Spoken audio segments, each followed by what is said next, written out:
right, so let's talk a little bit more about the Common Core state standards and how they are implemented in your classroom. First and foremost, how many of you teach math or English?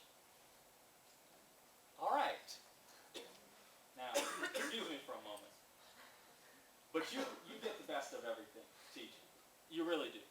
Because more often than not, science and especially social studies are kind of everyone's last priority. And the Common Core spent their resources on developing English and math standards.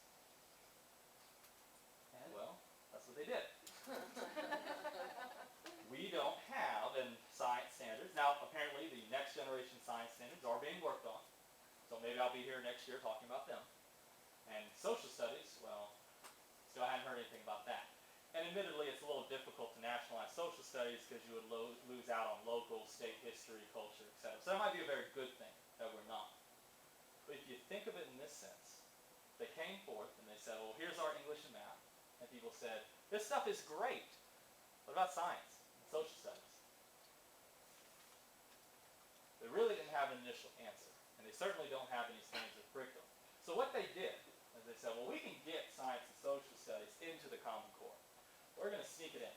So there are certain English standards, ELA standards, called literacy standards. And that's where your science and social studies reading is. That's a good point of debate. Because what they're essentially saying is, even for grades, young as second and third grade, we're going to remove some of the more traditional, fictional texts that we did. I mean, my gosh, who's read The Giver? We all kind of had to, right? Yeah. Books like that, not in second grade. And they're going to replace those with scientific and social studies texts.